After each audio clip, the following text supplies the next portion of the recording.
the excellent Buddha, Dharma, and Sangha, I go for refuge until the attainment of enlightenment. By the merits of generosity and others by me, may I attain Buddhahood for the sake of all sentient beings. May all beings have happiness and the cause of happiness. May all beings be free from suffering and the cause of suffering. May all beings never be separated from supreme happiness, which is without suffering. May all beings remain in boundless equanimity, free from both attachment to close ones and rejection of others.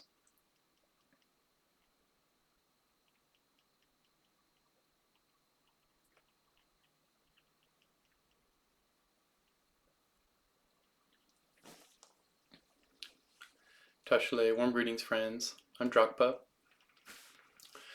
Just arouse, activate, open, brighten our motivation, our tender-hearted, courageous motivation and view of bodhicitta, the awakened heart-mind of enlightenment, love, compassion, and wisdom for all beings.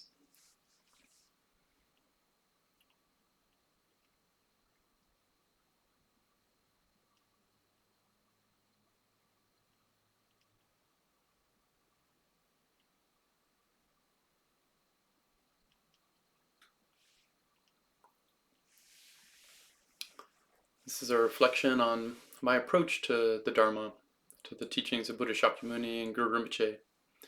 So I thought to just kind of reflect on like my own approach. And this has two parts, like how I approach study and practice of Buddhism or Buddha Dharma myself. And then when I do these kind of talk to people, talk to friends, kind of do some videos, like what's my approach to that in terms of sharing or kind of reflecting on the Dharma in a more like public or kind of way with other people. How's that expression kind of go outwardly? And then how do I internally kind of approach the Dharma myself? So for my own side, like how do I approach the Dharma for my own practice, for my own path? Then this is very traditional, very lineage, just following in the footsteps exactly like as best as I can, like according to what my teachers tell me to do. Venerable Khenchen, Palden, Sherab Rinpoche, Venerable Khenpo Tsewang Dongyal Rinpoche, and they're so clearly, so kind of elegantly and humbly, so with such commitment and the kind of courageous kind of honoring of Buddha Shakyamuni, of Guru Padmasambhava, all these lineage masters, and in particular these threads through the ancient tradition Nyingma school of Tibetan Buddhism. They're just so kind of delicate and very precise to follow along these streams, which are so rich and so diverse, so multifaceted, so layered. And so to the best of my abilities, which are very inadequate and very, very limited, I'm just kind of a fumbling student, and I'm really trying to follow their guidance. When I'm in a teaching, I really genuinely try to receive like all the teachings are given as personal advice, even if it's not especially in a conscious way to myself. If it's not especially relevant to me right now, like that I just don't see that due to my confusion, that like I still take it personally as like I still have this mind that's so confused, and the path of like serving all beings in the teachings is so extensive and so kind of endless. So I try to take their advice as all their advice as personal advice. Just when I'm gathered together with Sangha sisters and brothers and receiving teachings of the Rinpoches, or even online, just with other great masters, kind of listening to teachings and podcasts, videos and all that kind of thing, like to really try to take it as personal advice, if not for right immediately, like to kind of let my mind and let my heart be open to absorb that, the direction, the guidance, the kind of like specific lineage prescription advice. Seeing these great masters as doctors, or as like the most kind parents, or as the Buddha Shakyamuni, Guru Rinpoche themselves, as like these three Kaya Buddhas, like whatever view I can be in, however kind of natural I can be to really let the teachings absorb. Like this is for my mind to be matured, for my mind to be free of its own grasping and kind of mistaken habits, these ongoing bhaksha habits, like that keep causing me suffering and therefore keep causing me to like, replicate and spread suffering in the world. So little by little, I kind of at least take it, absorb it, and like try to be in a tender-hearted, clear space. Try to be a proper vessel, paying attention, kind of grounded, listening attentively with a good open heart, open mind, and trying to like really remember, trying to absorb the teachings. And then bit by bit, I follow this advice, I follow kind of Nyingma school, this in general 3 yana or 9 yana approach, like just as these great Nyingma masters like Longchenpa and Jamgang Minpa Rinpoche, and as well as Dudjom Rinpoche, and like great Longchenpa, great Jigme Lingpa, like all there's so many masters, Satsum Lingpa, like that they've kind of laid out the Dharma to practice as this, foundational Buddhism that's like kind of like, seamlessly integrated with Sutra Mahayana, that's seamlessly integrated with Tantra Mahayana, that's seamlessly integrated with this Dzogchen approach, and to the best of my abilities, like little by little, kind of follow the advice of my teachers. And as is traditionally taught, there's like a nundro foundational practices to go through and accumulate to kind of like ripen the mind, ripen the heart, to make it ready kind of to receive these more integrative, more direct, more clear, more detailed instructions.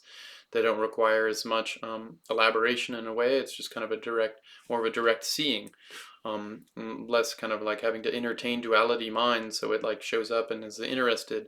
These higher teachings are more just kind of direct. They're just like not trying to entertain the baby duality mind so much. It's just more like talking between adults. These higher teachings are just that this is how it is, like kind of this is the truth, so like here it is, deal with it, be with it, understand it, absorb it, kind of learn from it. So little by little, in this gradual way. Also, so many masters have taught, like they're teaching from the top down and the bottom up. They're teaching these highest teachings of pointing out kind of natural, effortless state, this type of awareness or kind of natural condition of heart mind. This highest, kind of most integrative path. And then at the same time, they're saying while holding this kind of most comprehensive integrated view, then go from the bottom up and interweave all the gradual foundational buildings, the building elements to create like a really solid, firm, kind of gradual, just kind of fully fleshed out experience of Buddha Dharma, both for one's own path, so that it's a reliable path, as all the different surprises that come up along the way, and that also so there's more availability of skillful means to serve others and the teachings in the future. We have more of a variety of ways that we've received the Dharma, that we practice the Dharma, that we kind of like learn how the nature can, flex and flow depending on kind of how the mind is holding, how open it is, how closed it is. And so like it's using this gradual approach, step by step, like as in a 3 yana or 9 yana vehicle system. And while at the same time trying to come from this highest, most integrative view of like a great perfection, a great completion, a great seal, or shije, or chud, or lamdre, or whatever specific way you've been instructed personally, directly by your own living teacher. And for me too, like according to the instructions I've received. And then trying to receive those bits of advice and, receive them all, but like really the ones I'm highlighting are the ones that my personal teachers, Venerable Khenpo Rinpoches, have highlighted for me. And do this nundro practices, do these 3 root practices, the Guru, Yidam, Dakini, then there's nundros for Dzogchen practice. There's actual kind of more like formal Dzogchen practice. This is all very kind of traditional and lineage based in the Nyingma school. So just step by step, with it trying to kind of relax with an open approach, like open mind, natural awareness as much as I can, which I can hardly do. I mean, it's just, they're just pointing out this, so trying to orient towards that view, at least conceptually.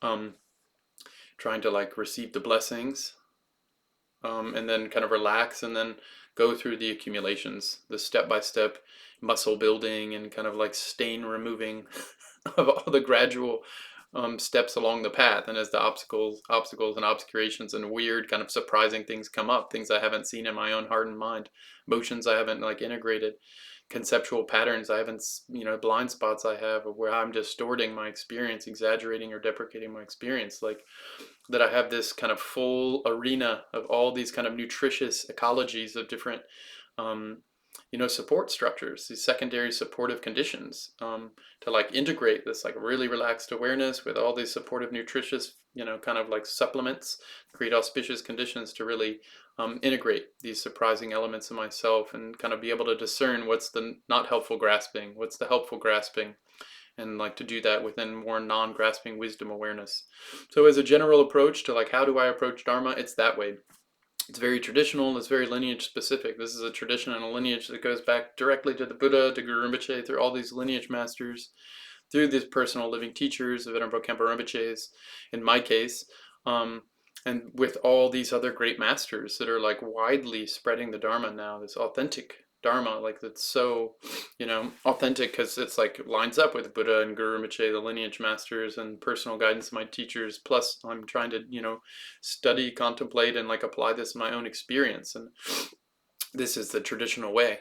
It's the thorough way. It's the most integral or integrated way. And all the different Tibetan Buddhist systems follow this way. They just have their diverse streams of lineages in order to how they accumulate merit, how they purify negative or destructive emotions or cognitive obscurations, and then how they receive their blessings, how they intermingle with the wisdom minds of their teachers and these enlightened wisdom beings that are available. Like so to accumulate merit, purify obscurations, and receive the blessings. Like all the Tibetan Buddhist or Vajrayana lineages like emphasize these 3 points in the variety and diverse ways that they do this, depending on what's helpful for their students. And so that's a bit about how I approach the Dharma.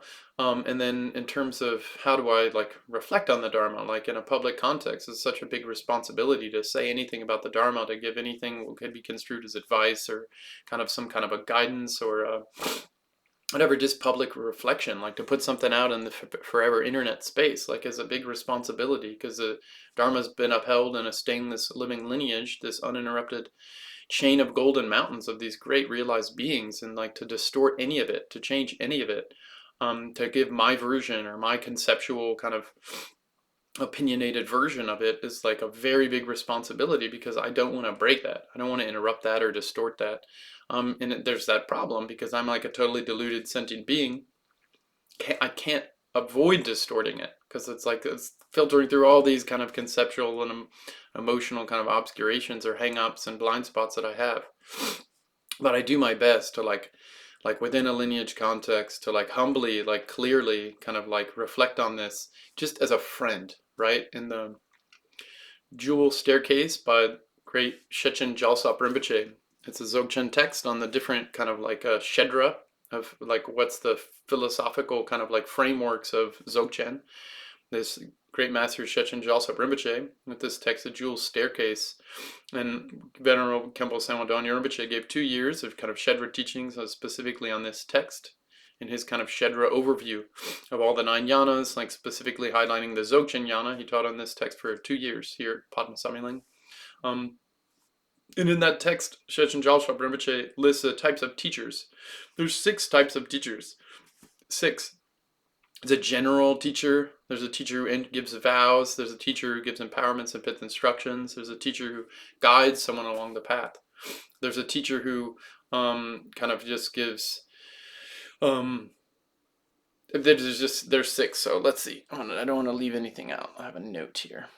A general Dharma teacher, a teacher who guides you along the path and gives vows, who bestows empowerment and transmission, a teacher who guides along the path, a teacher who explains and clarifies the Dharma, and a teacher who gives you liberating pith instructions. These are the 6 types of teachers. So when we say, oh, so-and-so is a teacher of Dharma, which one? And your root teacher, or it could be any of these, could be all of them, could be some of them, it depends. And I see myself as student. I'm just a student, kind of like I've been asked to some degree, like kind of like reflect on this and support in these small little ways. But I'm just like a student, and so like I'm just friend, like spiritual friend. Call it, what is it, Kalyana Mitra? Like a spiritual friend. Like I'm in the same boat. I'm in the boat of samsara boat, trying to get to the other shore of nirvana. So I'm not liberated, I'm not an unsurpassed Buddhahood, nothing like that. But I really do care about the Dharma. I really do, like I just love it. I love Buddha Dharma. So just as a spiritual friend reflecting like that, to some degree been asked. So I just show up to like as best as I can to what my teacher's asking of me whether that's publicly or privately or simply, or cleaning toilets or moving garbage or cooking food or kind of like posting something online and like receiving feedback and like being willing to change midstream. And that's just trying to be a good student. Like, and it's like, the rug gets pulled and like try to move with the rug pulling, and I just have to work with my own mind and my own heart. The main point, always coming back to my awareness. What's the view I'm holding now, regardless of how the world is happening, what a teacher says to me, what a friend or Dharma brother or sister say to me, try to always come back to the heart of compassion, of wisdom and compassion, or bodhicitta. It's the main point. So just as a simple student, like actively on the path, like really trying to get out of suffering and trying to plant less causes of suffering, trying to remove these habits by coming from top down and bottom up, as I've been taught as best I can. And then for 21st century people, which is where we are, like my general approach to sharing the Dharma is just kind of very direct. It's very kind of like just straightforward. I really like honor the intelligence of others, of beings, of students. Like we've now had decades of these great trailblazing masters come in and provide these very extensive ways of understanding the Dharma, as well, and like really fleshing out a lot of the foundational teachings, as well as Sutra Mahayana, as well as Tantra Mahayana, as well as these higher teachings, Dzogchen's Mahamudra, for example. It's been decades of doing this in contemporary non-Tibetan Buddhist culture, like in the world. And now this explosion of information age, like there's so much available. There's so many books published. There's so many podcasts. There's so many YouTube videos. There's so many teachers. You can see them, engage them online over Zoom or in person if you travel. Like there's really so many outlets to like reliable Dharma that is liberative, that is bodhicitta based. There's so many, which is such a rich kind of one of the best features of this time now. It's really extraordinary. And so my approach is to really be direct and like not just kind of assume some, like very kind of like adolescent mind. I'm like assuming mature beings, we have this great intelligence. We have this Buddha nature. We have this prajna. And like we're kind of all in this kind of we're like kind of on the fence about so many things. So many people are. We're not fully committing to study. In Buddhism, we're not fully committing to practice. If we fully committed to study, we'd be like on the path of becoming Geshe or Geshima or Khenpo or Kenmo. We'd really be committing years to like really like having deep scholarship of the Tripitaka. This is like some people do this path, but it's very rare compared to all the about 9 billion human beings on the planet now. And on the practice side, like are we going into remote hermitages and putting most of our time into caves or cave practice, or like living as a monk or a nun and like really full-time Dharma practice? I'm not. I mean, so we're kind of halfway. We're like studying some and practicing some. So then we kind of want the good version of samsara, and we like kind of want to get out of nirvana. The great Trungpa Rinpoche said, that's a kind of problem. This poses a problem. We've like know enough Dharma to kind of ruin the fun of samsara, because it's all pervasive suffering of conditioned existence, conditioned mind grasping onto things unrealistically. So we've kind of ruined the fun of samsara. At the same time, we don't take the Dharma seriously enough. We don't absorb it enough to really get a lot of accomplishment, a lot of realization. That the Sokne Rinpoche said it's quite different, the amount of effort required to like use the Dharma to have a good samsaric life compared to using the Dharma to actually get liberation, get on the bhumis, become an arhat. The amount of effort required is drastically different. And so it's just, that's kind of the just bedrock truth of it. Since infinite time, I've been like planting the seeds of my own kind of suffering, my own uncertainty, my wobbling with like trusting my own innate intelligence. Like I've just planted the seeds of like not trusting that for so long now. It takes a lot of effort to like develop that confidence and sustain that confidence. The great master Tulku Urgyen Rinpoche says our mind is natural, like our mind is already presently, empty of any fixation, and like replete, just over full with this energetic, robust, vivid awareness that like naturally extends itself as pervasive care and compassion for other beings. It already has these three qualities: the nature, essence, and the expansive kind of responsiveness qualities. But our mind is kind of like a roofing metal that when we get the roofing metal, it's all coiled up into a roll, and that we like have to unroll it and flatten it to like actually use it, to have it be available as like roofing material. But the second we take our hand off the roll, it recoils itself. So we have to reflatten it, and it recoils, and reflatten, and it recoils. These are like the habitual patterns that I have in my mind, the ways of shutting down or avoiding, of kind of having hope and fear. Like the habits are there, so they turn back on again so easily. They become like more so-called natural to me, more familiar to me, these negative, destructive, self-destructive, other destructive habits.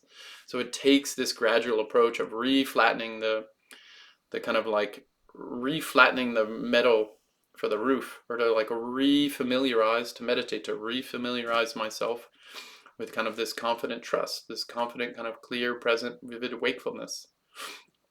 And that's just what sentient mind, it just takes time to familiarize. So how do we do this if we're not willing to put enough time into like really becoming accomplished, like a really reliable scholar or a really accomplished practitioner? So we're not becoming professional Buddhists, a professional scholar practitioner, like really putting the time to study and practice in an integrative fashion. So what do?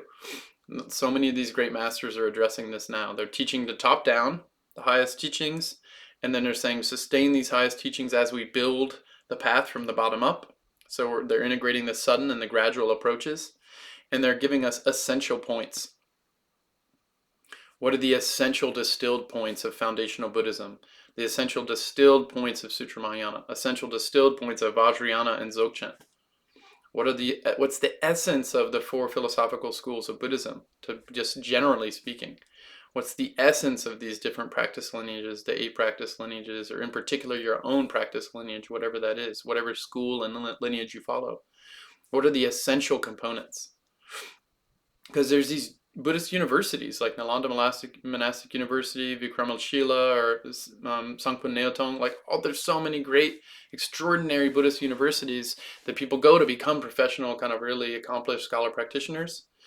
But we're not doing them, and they all have all these departments like professional torma making and jam lama dancing and mudras and just all these ritual components and chant master kind of techniques, and also running the monasteries and nunneries, the administration capacities, long-term hermitage retreat, and doing sand mandalas, and there's all this, like the professor David Germano says, the life world, the living, rich, overflowing life world of Tibetan Buddhism.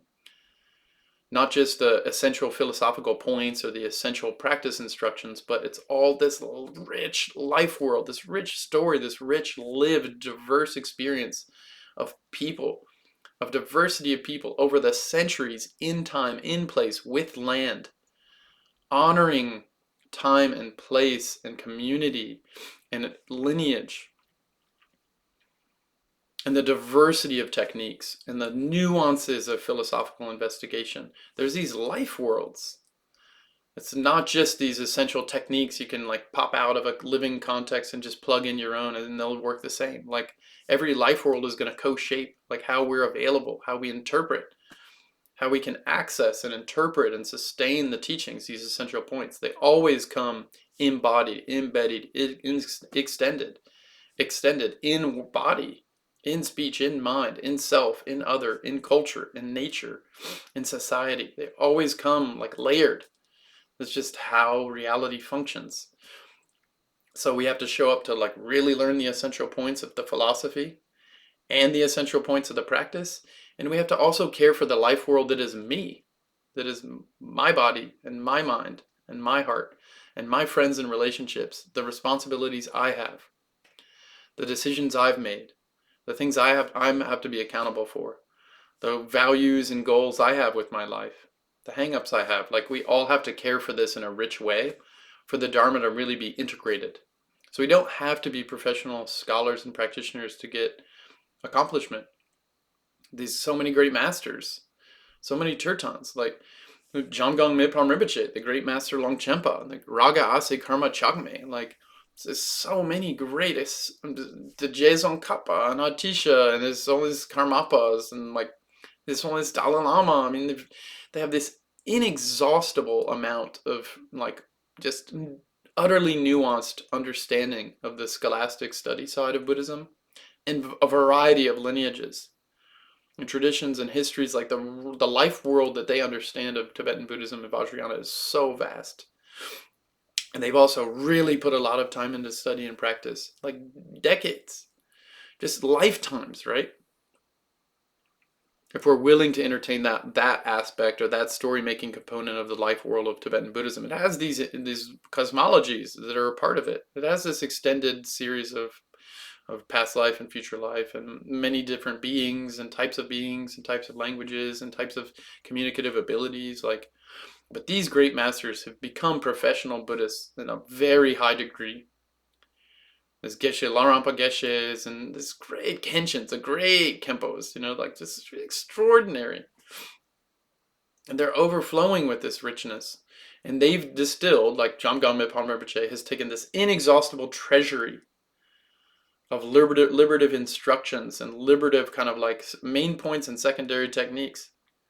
And they've like so kindly offered them like perfectly arrayed, like for us to easily take on the path in these like distilled, essentialized, synthesized practices that we can like know the essential points of study and practice and really get a lot of kind of benefit from doing these distilled, compact, highly condensed, high quality teachings. This union of study and practice. Venerable Khenpo Rinpoche, they're so good at distilling an inexhaustible treasury in a non-reductive way with pith instructions that really highlight always the pith points, that have a complete path without being reductionist. They include all the elements. And so in my like personal thing, we need to know how, like for ourselves, how to integrate this pith points of study and practice. And then if we have some big responsibility of actually upholding the Dharma, of upholding these streams of the vast and profound Buddha Dharma, then this is kind of a different approach. Because you have to, there's so extensive. The life worlds of Tibetan Buddhism are so extensive. Like the richness and the diversity is so extensive. This really requires professional Buddha Dharma training to really hold the richness, full richness of a lineage. There's just so many elements to lineage. It's not just being able to just be in some kind of non-dual awareness. There's like, you have to know the techniques. What's the ritual? What's the chant, the melody? How are the instructions offered in a variety of ways? Like how to be the 6 different types of teachers, how to be a responsible, receptive student, like how to like create these secondary supportive conditions for a variety of different students with different dispositions and different capabilities. Like it's just 9 yanas. I mean, you have to be a master, like a very accomplished in each of the yanas. They each have view, meditation, conduct, and fruition. Like you have to be good at all of them to really hold lineage in a really steady, reliable way. So this uninterrupted golden chain of mountains of these lineage masters, like these lineage teachings that are liberative, bring unsurpassed Buddhahood for all beings, so they're not broken. For ourselves, we need to get liberation, or get on a bhumi, or like really like take the teachings to heart as best we can. And so when I share them, and like really kind of like assume like the really genius of beings, like really this is also information age, like we can just the fullness of kind of give a rich kind of like direct way of giving the fullness, and we're going to like highlight the points and make the salient points are going to pop into our awareness regardless if someone says them or not. What's salient for me is different than what's salient for you. What I highlight is different than what you highlight. We can see this, go to a teaching and afterwards ask the people there, like, oh, what stuck out to you? Like what was outstanding for you? And there's like, everyone's going to say a different thing, and they're going to kind of slightly interpret it differently. And some people will be like, I didn't even hear that. Oh, I heard that, but oh, I was falling asleep at that point. Oh, it's just, we have these kind of like interpretive filters all the time in our experience as sentient beings. So for me, be a receptive vessel, really willing to absorb the full gamut of teachings, even if I don't know how it'll be helpful for me now, the whole vast array, like to be willing to really have it impact my life, impact my like this subtle level continuum of mind, of awareness, to like really sink in and like have bodhicitta turned on, like so that I can have it more actively available for future when that might be helpful for self or for others. And then to really show up clearly, like try to really follow in detail with like humility and confidence and kind of an inquisitive, like curious, like exploratory, courageous mind and heart, to really follow the instructions I've personally received from my teachers. And this is a long-term big vision. This isn't all, it's not a weekend retreat. This is not going to happen in a few years. Like to help all beings be free of suffering, to really get on the boomies, to really become liberated, like become a noble one, arhat. This is really like, Buddhism is a full-on participatory path of body, speech, and mind. Every step we do on the path is so rewarding. It's a benefit. It's going to be so challenging because it like really asks us to be honest with ourselves and to transform, to change the habits we have that don't help us and don't help others. And the habits are like ingrained, you know? Say we were like drawing a line on water, or it's like writing on a piece of paper, or like carving into stone, putting a line on sand, depending on how deep our habit is, how much we've repeated it. This takes time to undo these destructive, unhealthy, non-virtuous habits. It takes time to smooth and polish everything. It takes there is this gradual component. Is this layered stage component. And at the same time, there is this state component. We can pop into kind of very like integrative, like very comprehensive, amazing, effortless, natural states of awareness, ways of being that aren't about the doing. They're not about like constructing or the secondary components, getting them together. It's just about being presence, being in wakeful presence. It's just the nature of every moment of cognition, like before we distort it, before we kind of collapse, we run away from it. We shut down around its power. Like it's so, the richness of full-on bodhicitta is so powerful. We're like fearful of it. So we kind of close down to like how vast, how powerful, how pervasive our bodhicitta nature of mind is. So we keep shutting down. So little by little, like, so I'm kind of like put it out there and like kind of just direct, try to give a bunch of things. I'm just kind of more scattered, contemplative reflection. Mostly it's just for my own kind of like really, I'm chewing on something, I'm really trying to contemplate. These different great masters like Ziggo Khenchen Rinpoche said that's one of the things that's lacking the most now in 21st century Dharma practice is contemplation. There's 3 wisdoms: study or hearing the teaching. Contemplation is really reflecting on it, verifying it, testing it, seeing if it's true or not for ourselves, like really tasting it. And meditation is like really trying to absorb it, to like really have our heart and mind align with Buddhism, to mingle with the Dharma. And this middle point, this contemplation part, he says the weakest right now. It's very easy to receive a teaching now. You just click the podcast, do the dishes, the teaching hits you. It's just, you're in the room when the words were said. In meditation, we can have these 1-minute mindfulness meditations. We can aim to have 10% more happiness. We can like sit on the cushion for hours and hours and days. Actually, like watching TV is a meditation. It's just the object of meditation is usually not very healthy. We're constantly focusing on things. We're just like distractedly jumping between them so much as the kind of, for the most part, is a very distractive, distraction encouraging kind of everything now. So meditation, we can like kind of really apply our meditation, but like have we really kind of like contemplated the teaching to really kind of test it to get confidence in it? So that when we meditate and like surprising things come up, our mind moves in different ways, certain emotions come up.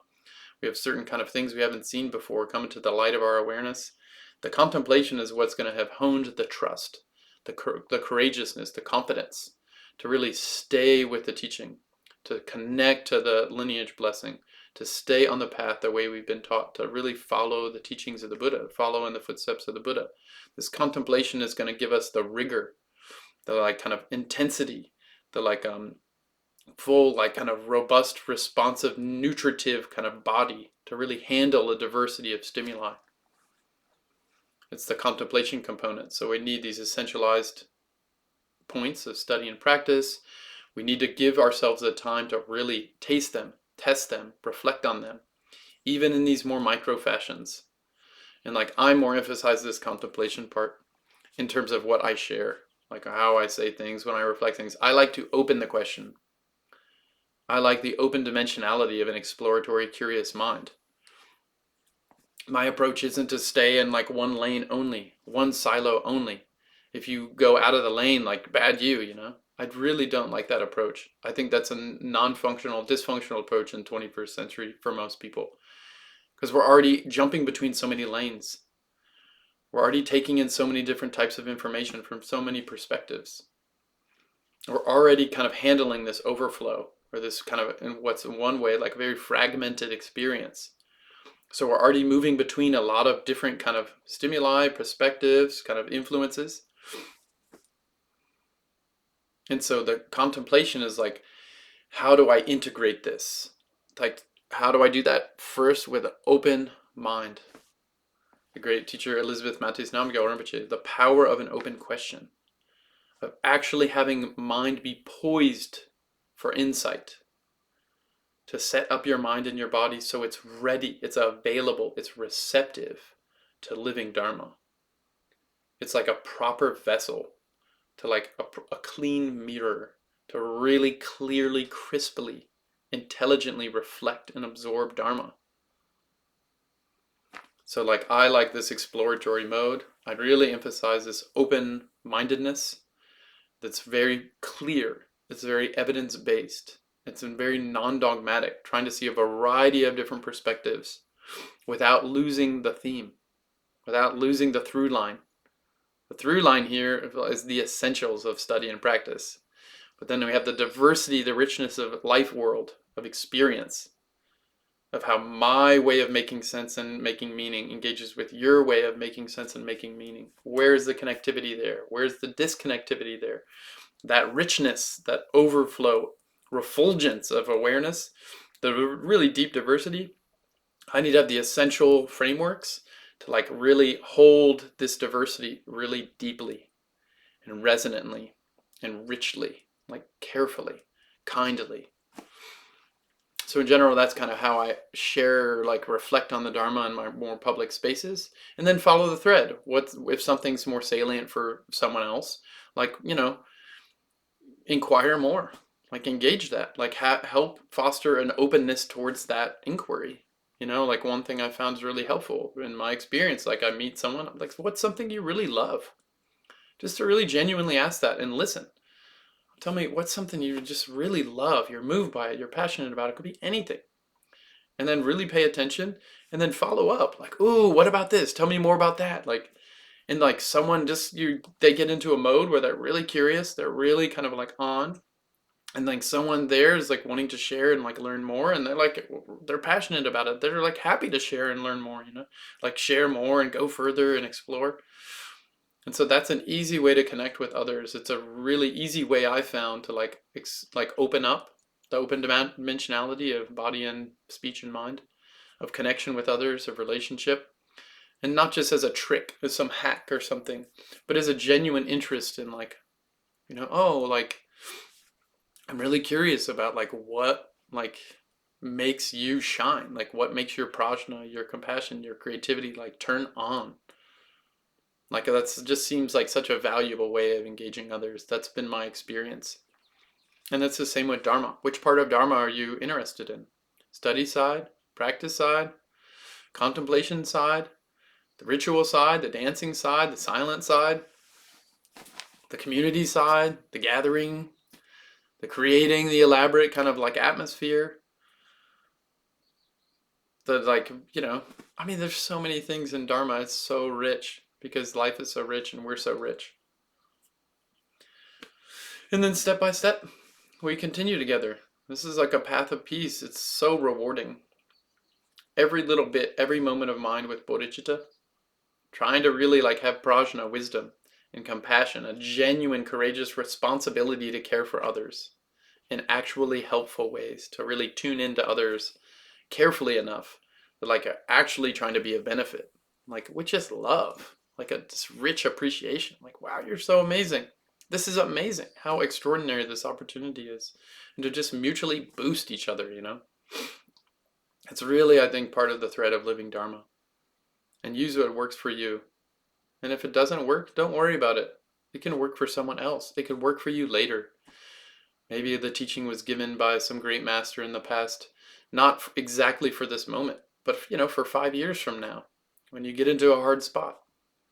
I've seen that happen in my experience. Received teachings, received personal advice, where in the moment of receiving it, I don't really see how it's relevant. But later, like I really, this is what that was for. So if I ever have the opportunity to have an interview or like ask a question to one of these great masters, Khenpo Rinpoches, I always afterwards really try to write down exactly what they said. Like I really try to have the imprint in my mind and my memory, so that later it kind of makes a stronger impression, and later it's like a little more kind of like available to really clearly like what was the exact guidance that I received, because it might be really helpful 5 years from now, 10 years from now. And to have that crisp clarity when I'm receiving it, like really helps make it more accessible later too.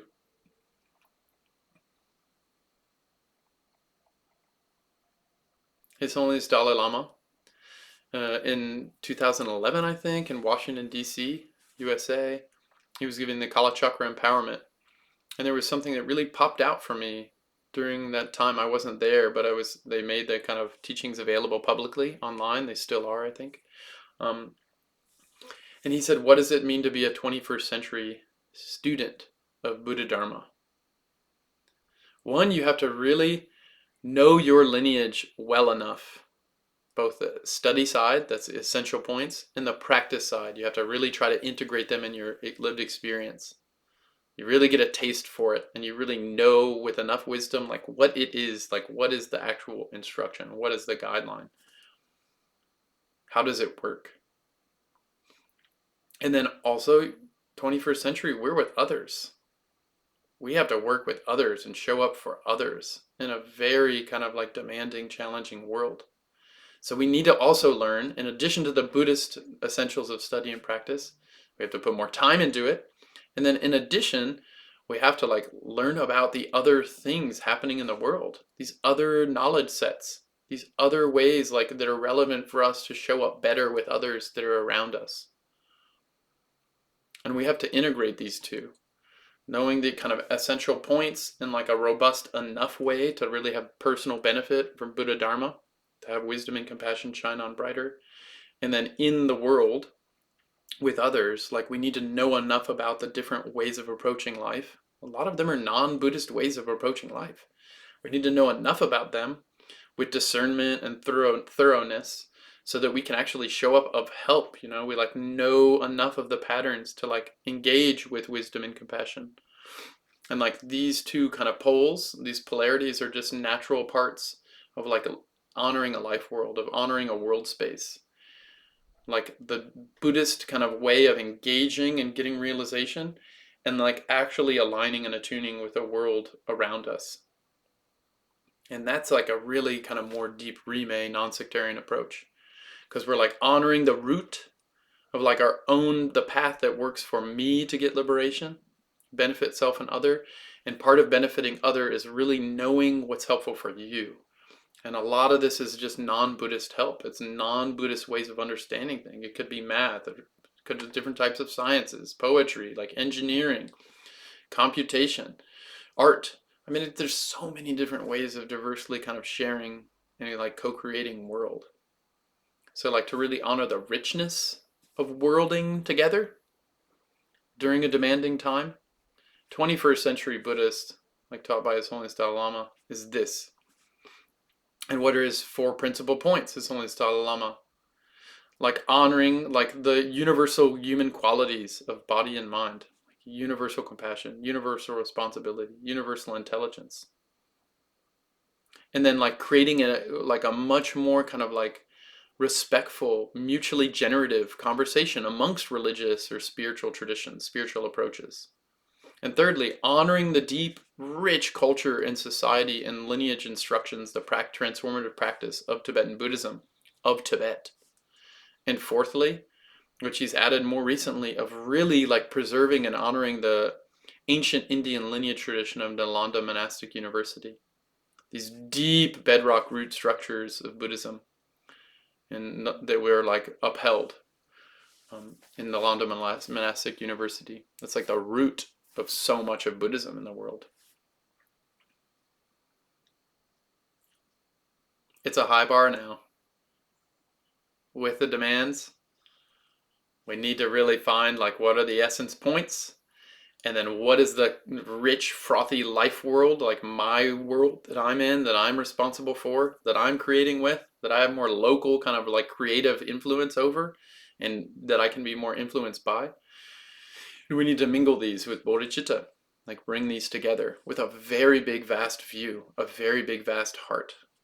This it's not all gonna get done today. This is a very big view. All the Buddhist views are very big.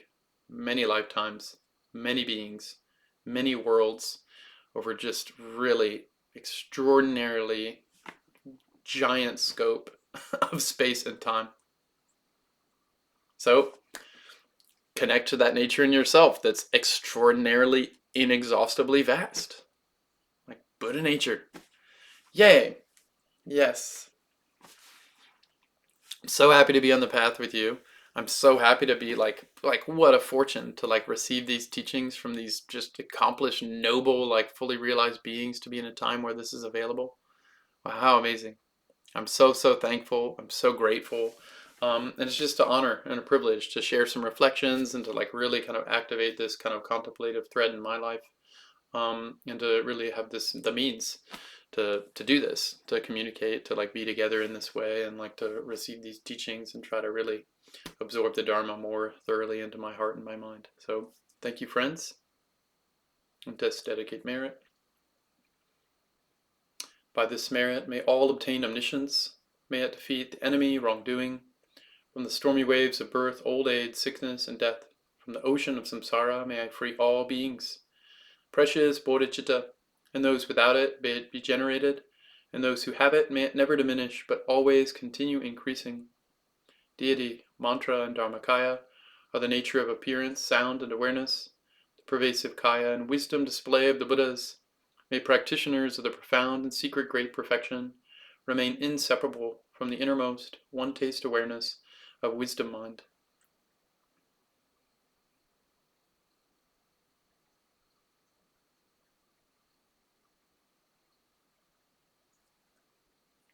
Thank you.